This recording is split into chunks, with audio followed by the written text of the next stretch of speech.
बीरप्पा सोचते सोचते राजकुमारी पर जाकर ही अटक गया। बीरप्पा ने सोचा कि अब जीवन में शैतानी ताकत तो है ही, फिर क्यों ना इसका प्रयोग करके राजकुमारी को ही सबक सिखाया जाए। कुलसी अदृश्य रूप में कहीं भी जा सकती थी, तो बीरप्पा ने उनको मनाया और स्वयं ने एक नवयौवना स्त्री का रूप धारण किया। पहले दोनों ने चमगादड़ से मिलकर जंगल में एक मायावी धुनी रमाई। एक चमगादड़ सफेद दाढ़ी और केशरी वस्त्र पहने सज्जन संत के रूप में धुनी पर बैठ गया। उधर सजी हुई युवती के रूप में बीरप्पा जंगल से बाहर निकलता है। आशा के अनुरूप राज्य के सैनिक मिलते हैं। सैनिक: हे सुंदरी, तुम कौन हो? सुंदरी: मैं ध्रुव ऋषि की कन्या हूँ, जो आजकल इस जंगल में कठिन तप कर रहे हैं। मैं पानी की तलाश में यहाँ आई हूँ। महाशय, क्या यहाँ पीने योग्य पानी मिलेगा? सैनिक: जी अवश्य मिलेगा, लेकिन अभी राजकुमारी के आने का वक्त है। इस समय कोई इस रास्ते से नहीं जा सकता है, आपको थोड़ा इंतजार करना होगा। सुंदरी: ऋषि राज नाराज हो जाएंगे। आपकी राजकुमारी महोदया कब तक आएंगी? सैनिक: बस कुछ ही क्षणों में आ रही हैं, कृपया तनिक इंतजार कीजिए। कुछ ही पलों में शाही सवारी में राजकुमारी का आगमन होता है। रथ पे सवार राजकुमारी को देखते ही सुंदरी के रूप में बीरप्पा की भौहें तन जाती है, लेकिन अगले ही पल वो शांत हो जाता है।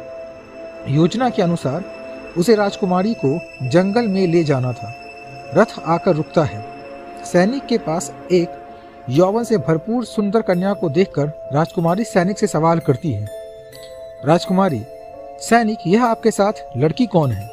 सैनिक बोलता इससे पहले ही सुंदरी बोल पड़ती है। सुंदरी: राजकुमारी जी की जय हो। मैं ध्रुव ऋषि की पुत्री हूँ, वो तपस्या में लीन है, पानी की जरूरत है, इसलिए मैं यहाँ आई हूँ। राजकुमारी: पहले तो कभी नहीं सुना इस जंगल में कोई ऋषि रहते हैं।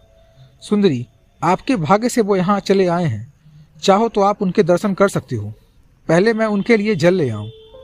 राजकुमारी की जिज्ञासा बढ़ी, वो ऋषि से मिलना चाहती थी।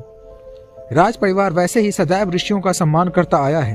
राजकुमारी के आदेश से एक सैनिक ने सुंदरी के हाथ से मटका लिया और पानी से भरकर लाया। सुंदरी अपने 2 अंगरक्षकों के साथ जंगल में जाने लगी। तभी एक सैनिक राजकुमारी को टोकता है, लेकिन एक युवती के साथ जाने में कैसा डर। यह सफाई देखकर राजकुमारी निर्भय होकर जंगल में प्रवेश कर गई। अपनी योजना को सफल होता देख बीरप्पा बहुत खुश हुआ।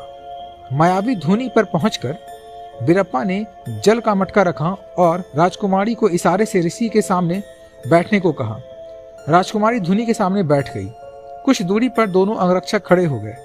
सुंदरी के रूप में बीरप्पा ने दोनों अंगरक्षकों को नैनों से इशारा करके अपने मुंह जाल में फंसा लिया।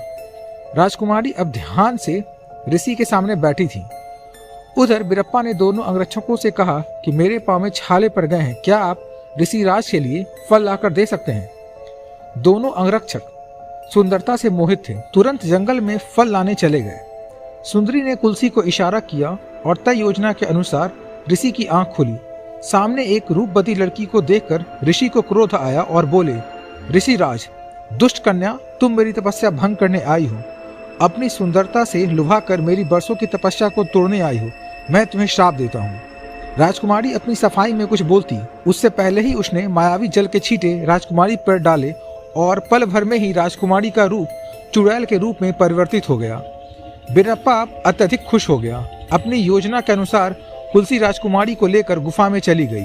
अंगरक्षकों के वापस आने से पहले ही बीरप्पा गुफा में चांडाल से आज्ञा लेकर वापस बाहर आ गया और राजकुमारी का रूप धारण कर लिया। चमगादड़ ऋषि बनकर अब भी धुनी पर बैठा था। अंगरक्षक वापस आए और राजकुमारी बने बीरप्पा के आदेश से उसके साथ वापस जंगल से बाहर आ गए। अब बीरप्पा को बस यह जानना था कि उसके आने के बाद इतने महीनों में राज्य में क्या हुआ है। राजमहल और राज्य के बारे में वो सब जानता था, तो बीरप्पा को किसी बात का डर नहीं था। राजकुमारी के रूप में अब उसे क्या करना था, यह योजना उसके मस्तिष्क में पल रही थी। बस पता यह लगाना था कि बीरप्पा के जाने के बाद राज्य में और राज दरबार में राजकुमारी का कद क्या था। उधर राजकुमारी चुड़ैल के रूप में चांडाल की गुफा में पहुंच चुकी थी। कुलसी ने उसे चांडाल के दरबार के अनुसार रहना बताया, जो राजकुमारी को मंजूर नहीं था। कुलसी के साथ अन्य चांडाल सैनिकों ने राजकुमारी को प्रताड़ित करना शुरू कर दिया। बीरप्पा अब राजमहल में पहुंच चुका था। एक अलग वेश में राजकुमारी के रूप में अब बीरप्पा वो करने की सोचने लगा जो शायद वैभव राज कभी सपने में भी नहीं सोचा होगा। आखिर सोचे भी क्यों? ना वैभवराज की ऐसी कोई गलती थी और ना कभी उन्होंने ऐसा कोई गलत काम किया था और ना कभी राजकुमारी ने। लेकिन कलुषित दिमाग में अब भयानक विचारों का बवंडर के साथ बिरप्पा मानवता से कोसों दूर चांडाल से भी भयानक चांडाल बन गया, जो बेकसूर राजकुमारी के साथ साथ संपूर्ण राज्य को दंडित करना चाह रहा था। महल में आने के बाद ही राजकुमारी के वेश में बिरप्पा सीधा जनाना ठोरी में जाकर आराम करने के बहाने आगे की योजना के बारे में सोचने लगा। राजकुमारी की बचपन की सहेली और दासी पुत्र सुरभि हमेशा ही राजकुमारी के साथ रहती थी। बिरप्पा को पता था कि राजकुमारी सुरसी से बेहद करीब है और पिछले 7 महीनों में जो कुछ भी हुआ है वो उसे सुरसी ही बता सकती है। यदि वो सब पता चल जाए तो फिर बिरप्पा की योजना में कोई बाधा नहीं आएगी। रात्रि में सोने के समय बिरप्पा ने सुरसी को बुलाया। राजकुमारी, सुरसी, आज मेरे सर में थोड़ा दर्द है, सर में तेल डाल दे। सुरसी, क्या हुआ, बैजी को बुलाऊं क्या? राजकुमारी, अरे नहीं, इतना भी नहीं, बस थोड़ा थकान सी हो रही है, तू बस तेल डाल दे। सुरसी राजकुमारी के रूप में बिरप्पा के सर में तेल डालती है, धीरे धीरे बालों में हाथ मलती है तो मौका पाकर बिरप्पा बोलता है, सुरसी, मैं आज कुछ भूल गई हूँ क्या? मुझे ऐसा लग रहा है कि मैं कोई काम भूल गई हूँ। शायद सर दर्द की वजह से।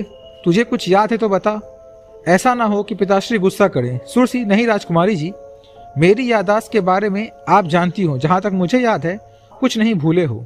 रोज की तरह प्रातःकाल दरबार में अपने मंत्रियों के विचार सुने, फिर आप सेनापति महोदय जी के साथ तलवारबाजी सीखी, फिर आपने शाही भोज किया और शाम के समय आप जंगल में भी गए। लगता है आपको आज ज्यादा थकान हो गई।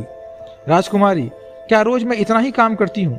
सुरसी, हाँ तो और क्या, हाँ कभी कभी आप घुड़सवारी भी करते हो, लेकिन रोज नहीं। राजकुमारी, ठीक है, लगता है आज ज्यादा थक गई हूँ, तुम जाओ, अब दर्द ठीक है मेरा। सुरसी, राजकुमारी जी, आप कहो तो बैजी को बुला दूं। राजकुमारी, अरे नहीं, सब ठीक है, मुझे सोना है, तुम जा सकती हो। सुरसी चली जाती है। बिरप्पा आगे की योजना बनाते हुए सो जाता है। उधर जंगल में एक अनोखा वाकया घटित हुआ। जो चमगादड़ ऋषि बनकर तपस्या में बैठा था, बिरप्पा के निकलते ही वहां एक साधु आ गए। धुनी देखी तो रुक गए और परिचय किया और चमगादड़ का झूठ पकड़ लिया। आए हुए संत ने अपने कमंडल से जल के छींटे चमगादड़ पर डाले और उसे साधु वेश में ही रहने का श्राप दे दिया। संत, मूर्ख, तुमने एक बेकसूर कन्या पर जुर्म किया है, वो भी पवित्र अग्नि के सामने और साधु वेश में। तेरी यह सजा है कि तू अब साधु ही बना रहे। 1 माह के पश्चात तेरा शरीर पत्थर का बन जाएगा। झूठा साधु, लेकिन क्यों? मैंने तुम्हारा क्या बिगाड़ा है? तुम अपना श्राप वापस ले लो, नहीं तो मैं तुम्हारा सर्वनाश कर दूंगा। तुम जानते नहीं मेरी शक्तियों को। संत, भली भांति जानता हूं, तुम भी यह जान लो कि मैं खुद ध्रुव ऋषि हूं। तुमने मेरे नाम से कन्या को प्रताड़ित किया है, तुम सजा के हकदार हो और अब तेरी सारी शक्तियां नष्ट हो गई हैं।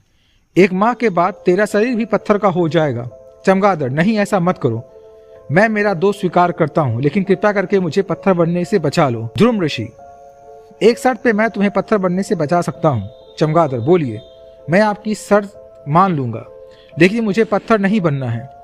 ध्रुव ऋषि, तुमको मुझे बताना होगा कि कन्या को कहाँ ले गए और क्यों ले गए। चमगादड़, ठीक है, मैं आपको सब सच बताता हूँ, लेकिन आप अपना श्राप वापस ले लो।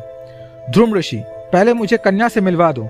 वादा है कि मैं तुम्हारे जीवन को सुखी बना दूंगा, बल्कि तुमको इस शैतानी चक्र से भी बाहर निकाल दूंगा। चमगादड़ अब संत की बात से सहमत हो गया और संत को गुफा की तरफ लेकर चल दिया।